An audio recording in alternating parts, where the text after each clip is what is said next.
G'day to all my friends and family, and welcome once again to Jim's 5am Club. Whoa! And I'm up here on the Cahill walkway, and you can see it's pretty quiet up here at the moment. The jacarandas down there are in full blossom. It's a cloudy day. I think rain is on its way. And you can see those clouds are pretty thick and pretty dark. But I love these sorts of days because the contrast of the ferries on the grey water with the white wash behind those ferries is always very, very pretty.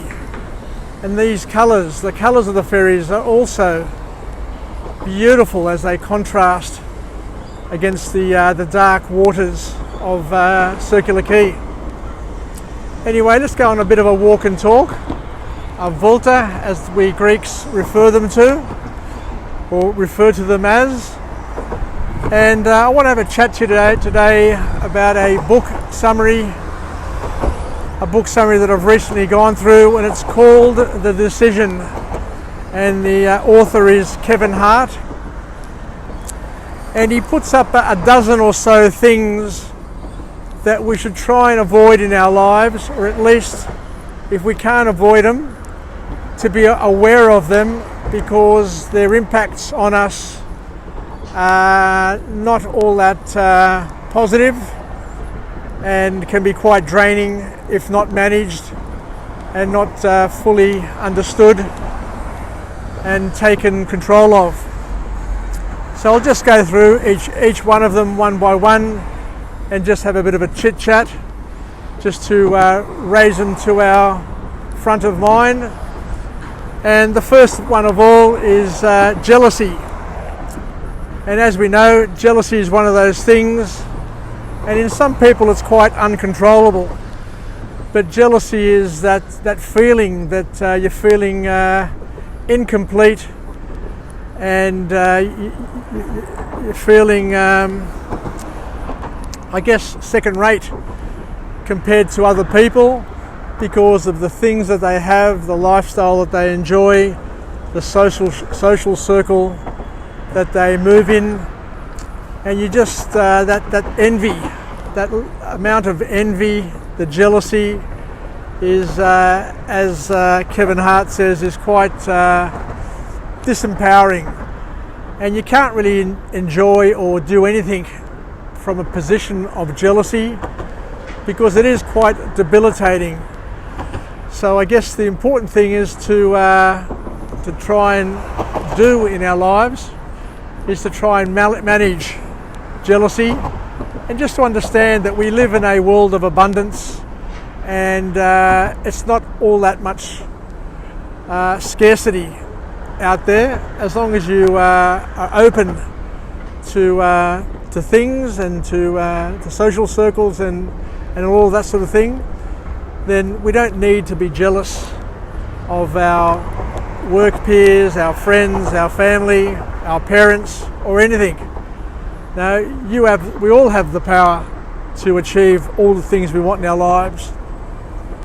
The second one that Kevin talks about is perfectionism.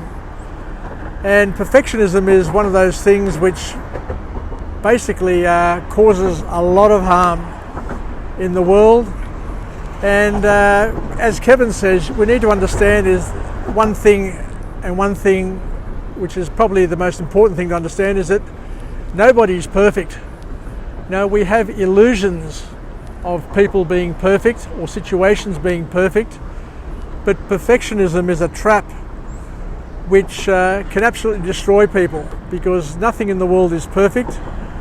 And if you're seeking perfection, then you're wired for pain. You're wired for significant pain, and not only are you wired for pain, but all the people around you are going to be wired for pain as you try to pursue perfectionism in your life. As we know, what's more important than perfectionism is progress. Progress towards a certain target, progress to a certain goal is far more important than actually getting there. And as I say, the journey is more important than the destination. The third thing that Kevin talks about is comparison. You know, the waste of time comparing yourself, comparing your children, comparing anything to other people, because each person is unique. Each person is on a different path in life. Each person has different skills, different strengths, and different abilities. So the most important thing, he said, is when it comes to comparison, it's to compare yourself to yourself, and to set yourself little goals, and just to see that you're improving, or you're moving, or you're progressing along a path, and not to get caught up with comparing yourself to other people on Facebook, other people on social media, because a lot of the posts that we all put up are a fantasy and is not the reality in life. And if you're using people's Facebook posts or Instagram posts as a baseline and a benchmark to which you're comparing yourself to, then you're going to be disappointed all the time, because as we said, fantasy and reality are two different things, and we've got to be able to understand that is that's what's happening in the world. The other thing he talks about is unhealthy fears. You know, to steer clear of fears which are unhealthy, which sort of suggests that there are fears that we should have in our lives which are healthy, but there are also fears, irrational fears, that stop us from acting, stop us from being who we want to be, and they're the fears that we need to unbolt and separate from our daily lives. And we just need to write them down. You know, what are the fears that we have in our lives that are stopping us from doing, from stopping us from growing, from stopping us from socializing, from stopping us from feeling the love or giving the love that we want, and to address those unhealthy fears. The next one, of course, he talks about is the fear of failure. The fear of failure is the one thing that stops most people from chasing their dreams. But at the end of the day, I'd far prefer to fail than to not have tried at all, because every failure will provide you with other stepping stones to and open up other doors and take you to other areas where there are other windows and other views and other horizons for you to chase for. So you're better off just doing, acting, and making mistakes along the way, rather than staying safe and doing nothing and then looking back over your life with regret for all the things that you never had a chance of doing. Because once you start doing things, once you build a momentum, then you've got a bigger chance of achieving your goal than by not starting it at all.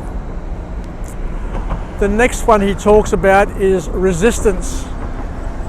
And resistance is pushing back on people, pushing back on opportunities, and basically being caught up in your own little world and being isolated.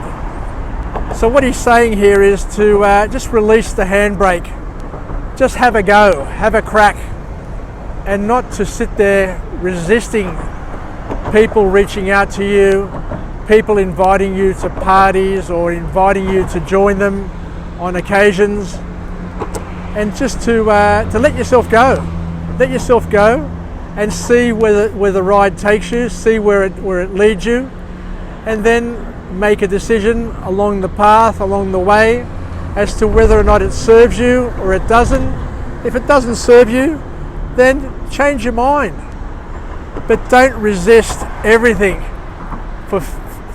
because of your fears, because you may never get to live the life that you are bound to, or you've been offered to live. Your birthright is to live a full life, a balanced life, a life which has a spectrum from one end to the other. Take the good with the bad, the salt with the pepper, and have a bit of spice. Add a bit of spice to your life and enjoy it. The next one he talks about is self-doubt, and self-doubt is something that pollutes all of us. We are forever talking to ourselves. We are forever doubting ourselves. We are forever overthinking everything in our lives, and all of those things are working against us. So I guess the best thing to do is to swap out self-doubt with self-belief, and to think about all the things that are possible. Instead of saying why not, instead of saying why me, then say why not, and go for it. You'll surprise yourself, because most of us have more ability than what we give ourselves credit for. So try and snuff out, try and minimize, try and erase as much self-doubt that you have. And by the same token, try and get rid of all the people in your life, or erase the people, or nullify the people, or mute the people who you have in your life who create self-doubt in your life. The next one he talks about is anger, and we all know that anger is a wasted resource, because what it does is it gets us to focus on the negative. It gets us to express our energy in the negative, and the best thing to do is to channel any anger that we have into a positive endorsement, to try and get us to act and to move in a direction. I know that certain people work well with anger. They use that as a way to propel themselves to where they want to go. But when we talk about anger, we're talking about the anger which is debilitating, the anger that just keeps you in a negative mood, or a low mood, or a mood which doesn't serve you. So try and minimize and empty yourself of anger, and replace it with joy wherever you can. Look at all the good things in the world. The next thing that Kevin Hart talks about is blame. The worst thing in the world is to blame others and to blame yourself for things that you can't do anything about. Take accountability for everything in your life, but you don't have to blame yourself. You don't have to be down on yourself. Just use it as a lesson. Any mistakes that we do, we don't need to go through the full rigmarole of finding who to blame and whose fault it is, and all of those negative feelings. Spend more time instead of asking yourself, what have I learned from this? How can I benefit from this? How can I pass on a message from this experience? How can I use this to have a better future? So try and cut out the blame, and by the same token, try and cut out the people around you who spend their lives blaming others for their misfortunes, or blaming you for any problems that they have in their lives. The next two items that Kevin talks about is judgment, and it's the judgment of others and the judgment of yourself. Don't waste too much time judging others. Spend more time assessing what is good, how you can use it, and don't worry about what other people do. Celebrate other people's successes, celebrate other people's strengths, and don't waste your time looking at what's going wrong, or what they did that is wrong. At the end of the day, we all have a path, we all have a life. We're going to make mistakes, and for most of us, when we look back over our lives, the worst day of our life, the worst experience that we had in our life, ends up becoming the best day of our life or the best experience, because we can use that to make a decision. We can use that to springboard. We can use that as a baseline to grow from. So don't worry about things, and don't be too judgmental of others and too judgmental of yourself. Accept the world for what it is, accept the situations for what they are, and just move on. Get on with it. Use what you can and just forget the things that you can't use. Anyway, they're the dozen or so things that Kevin Hart details in his book about things that we need to try and sort out in our lives, things that hold us back, things that cause us most anguish and anxiety, and they're the things that, if we work on them, if we take them seriously and look at ways of minimizing or eliminating them from our lives, then we can probably look at a better life and a better living, and also not only for us but for all the people around us, the people who touch us, the people who make contact with us. Everybody will notice the better you once you release yourself or help them release themselves from all these negative feelings which don't serve, and all they do is create problems. Anyway, let's finish up with the positive affirmation. I'm alive, I am well, and I feel absolutely great. To my friends and family, stay connected, stay relevant, stay well, and most importantly, let's think about all of those things that Kevin Hart talked to us about, and let's just quickly go through them. The things that we need to conquer in our lives and empty ourselves of are jealousy, perfectionism, comparison, unhealthy fears, resistance to change, resistance to opportunity, self-doubt, anger, the blame game, as well as the judgment of others and the judgment of ourselves. Anyway, thank you very much for joining me on this Jim's 5am Club on this wonderful, wonderful day. Even though it's cloudy, it is beautiful, and I love the contrasts of the colours on the harbour. And I look forward to chatting to you again tomorrow at 5am from another location, highlighting the beauty of the city of Sydney, and hopefully bringing to you another uplifting message, either a book summary, an observation, an experience, a song.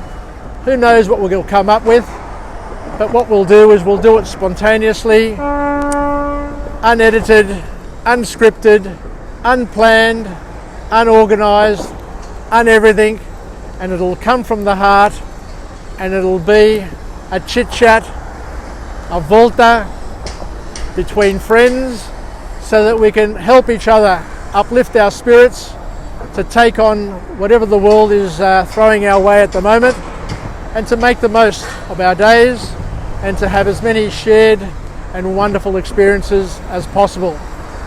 Yasas, take care, Sasagapao from Jim's 5am Club, take care.